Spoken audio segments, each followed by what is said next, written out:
Eh bien, bonjour Stéphane Moulin. Bonjour. Comment vous vous sentez alors que la saison va débuter aujourd'hui, donc avec ce match face à Châteauroux? Bien. J'ai retrouvé les terrains, j'ai retrouvé un groupe, j'ai retrouvé un staff, j'ai retrouvé le football. Donc c'était mon souhait et donc j'ai eu cette opportunité de pouvoir réaliser de nouveau mon métier et ma passion. Justement, c'était 2 ans après votre départ de Caen. C'est quoi que vous venez chercher ici à Valenciennes? Revivre une aventure humaine et puis aussi, comme je vous l'ai dit, retrouver le football parce que plus le temps passait, plus ça me manquait. Donc c'est des signes qui ne trompent pas.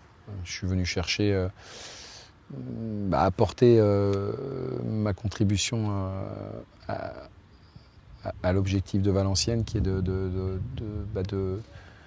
jouer de nouveau le haut du tableau. Justement, vous avez aimé construire sur la durée à Angers. On vous a beaucoup connu là-dessus, sur une très longue période. Vous avez été un des entraîneurs les plus longs, durables en Ligue 1. Est-ce qu'à Valenciennes, c'est le même objectif? C'est de se dire on va construire en partant entre guillemets de bas, du national, pour essayer de monter et de construire un projet sur du long terme? Rien ne peut se faire rapidement. Dans le foot, on le sait très bien. Donc oui, en plus, j'ai quand même la particularité d'être plutôt un bâtisseur. Donc j'espère avoir le temps pour pouvoir mettre ça en place. Mais je sais aussi qu'il y a des objectifs à court terme. Donc je sais aussi qu'il va falloir être prêt non seulement rapidement, mais aussi être efficace rapidement et le plus longtemps possible. Justement, des objectifs à court terme, donc il y a eu un mercato. Vous avez retrouvé des joueurs qui ont été vos piliers dans certaines équipes, je pense notamment à Romain Thomas, Ouais. avec un mélange entre jeunesse et expérience. Est-ce que vous pouvez nous présenter ce groupe justement et faire un peu le bilan de ce mercato, même s'il n'est pas totalement terminé? Disons que c'est un mercato qu'on a souhaité. Alors, on va dire qu'on l'a réussi dans ce qu'on voulait. Après, encore une fois, c'est le terrain qui nous dira si effectivement il est réussi. En tout cas, les joueurs qui sont là sont des joueurs qui avaient été ciblés et que j'espérais avoir. Donc voilà, après, il est effectivement pas tout à fait terminé parce qu'il manque peut-être encore une ou deux pièces au puzzle. Mais... Parce que c'est vrai que si on s'intéresse à la structure de l'équipe, on voit une ligne défensive avec beaucoup d'expérience, Romain Thomas, Loïc Landre, Alexandre Coef, et devant Gaëtan Courtet qui est un peu le pilier de l'attaque, ce qu'on imagine. Mais au milieu, en attaque, c'est beaucoup plus jeune. Comment vous allez essayer de trouver cette alchimie justement entre expérience et jeunesse? Je trouve que c'est un groupe qui est plutôt bien équilibré parce que c'est jeune au milieu, mais on a aussi Samir Belloumou qui a de l'expérience. Malheureusement, il n'est pas encore prêt. On a aussi Sambou Sissoko qui commence à être un joueur expérimenté. Sur les côtés, on a Alain Ipiélé aussi qui a deux montées à son actif en Ligue 2.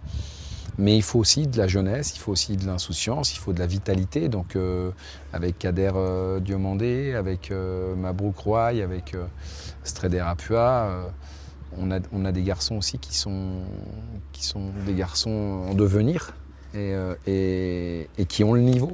Donc à eux, à nous, de les mettre dans les meilleures conditions pour qu'ils puissent progresser, exprimer pleinement leur potentiel.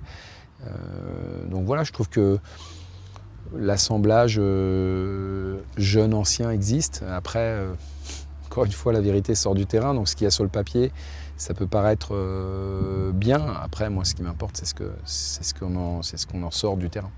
Donc justement, il y a eu le mercato qui n'est pas terminé. Maintenant, on va s'intéresser à la suite de la saison. Le match a lieu aujourd'hui contre Châteauroux. Comment vous vous sentez, comment vous l'abordez ce premier match? On l'aborde avec beaucoup d'envie, mais je pense comme toutes les équipes, mais aussi avec quelques points d'interrogation, parce qu'on ne connaît pas réellement notre niveau par rapport aux forces en présence, notamment nos adversaires et donc Châteauroux, parce qu'on a sur nos matchs de préparation, on n'a joué qu'une équipe du championnat national. Pour le reste, on a joué des équipes étrangères, donc c'est compliqué de pouvoir se jauger et de savoir réellement où on en est.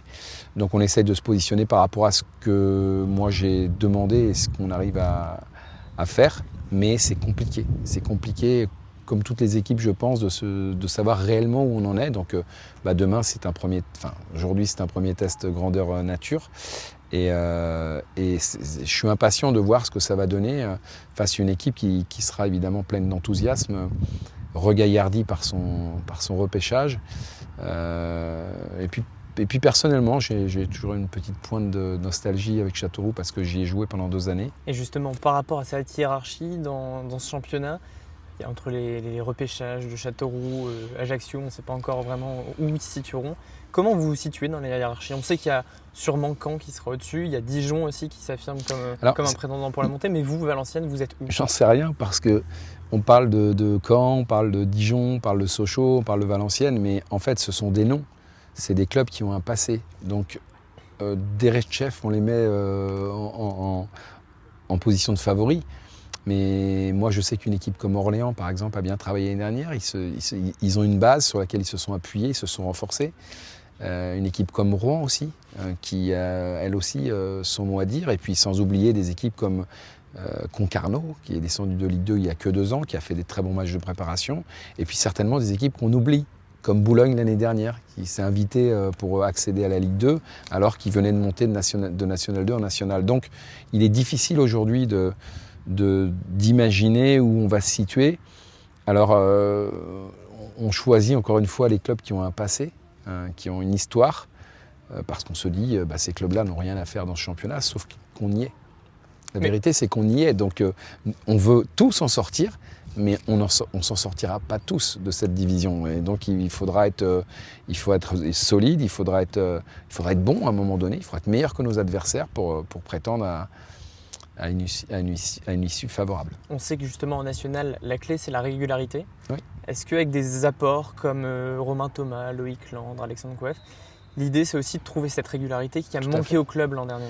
Tout à fait. L'idée c'est d'être performant, non pas sur une période, mais tout le temps. Il y a une équipe qui a bien montré ça l'année dernière et qui a fini par accéder, c'est Nancy. Ils ont été réguliers du début à la fin. Alors, ils ont eu parfois, on ne peut pas tout gagner. Être régulier, c'est pas tout gagner. Être régulier, c'est être capable de maintenir un niveau de jeu et de résultats sur des séquences de matchs. Mais il y a des équipes comme Le Mans aussi qui ont mal démarré et puis qui ont très bien fini. Donc, c'est difficile de savoir dans quel wagon on va se situer. Parce qu'encore une fois, je ne connais pas les autres. Je ne connais pas les autres, je ne connais pas le championnat, même si je m'y suis évidemment beaucoup intéressé et j'ai beaucoup cherché à voir un petit peu la manière dont ça fonctionnait. Mais voilà, il y a des choses que je dois aussi, moi, apprendre, découvrir de ce niveau-là. Et ça va aussi avec les exigences, qui ne sont évidemment pas les mêmes que lorsqu'on fonctionne avec des joueurs de Ligue 1. Donc il faut trouver cet équilibre qui va nous permettre à tous d'être efficace et performant.